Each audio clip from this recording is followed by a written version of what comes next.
ஏற்கனவே 3 கட்டமாக தேர்தல் வாக்குறுதி அளித்திருக்கின்றோம். எல்லா குடும்பத்திற்கும் 10,000 ரூபாய் வழங்கப்படும் என்றும், பெண்களுக்கு மாதந்தோறும் 1000 ரூபாய் வழங்குவதை 2000 ரூபாய் வழங்கப்படும் என்றும், மகளிருக்கு தற்போது நகர பேருந்தில் கட்டணம் இல்லாமல் பயணம் செய்கின்றார்கள்.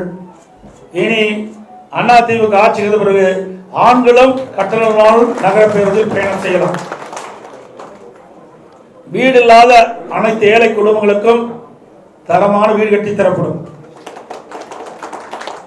அம்மா இருசக்கர வாகனம் 5 லட்சம் பேர்களுக்கு வழங்கப்படும். ஒவ்வொரு அம்மா இருசக்கர வாகனம் வாங்குவதற்கும் 25,000 ரூபாய் மானியம் வழங்கப்படும். முதியோர் உதவித்தொகை 2,000 ரூபாயை உயர்த்தி வழங்கப்படும்.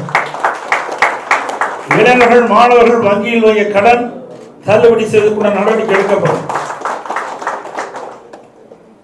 வாழ்வாதார உதவியாக ஆண்டுக்கு 3 கேஸ் சிலிண்டர் ஒவ்வொரு குடும்பத்திற்கும் வழங்கப்படும்.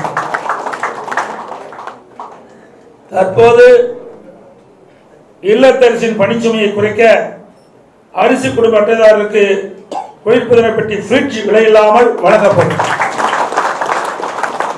குடும்ப அட்டைதாருக்கு தற்போது வழங்க வரும் விலையில்லா அரிசியோடு 1 கிலோ பருப்பு, 1 லிட்டர் சமையல் எண்ணெய் விலையில்லாமல் அனைத்து குடும்ப அட்டைக்கும் வழங்கப்படும்.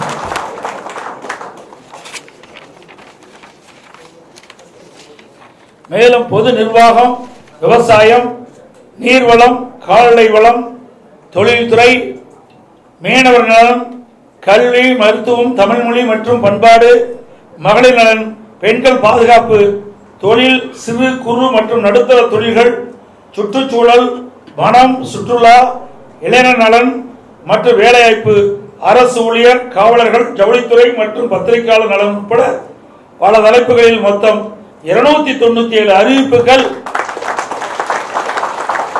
இன்றைய தினம் அனைத்து இந்திய அண்ணா திராவிட முன்னேற்ற கழகத்தின் சார்பாக வெளியிடப்படும் என்ற மகிழ்ச்சியான செய்தி இந்த நேரத்தில் தெரிவித்துக் கொள்கின்றேன்.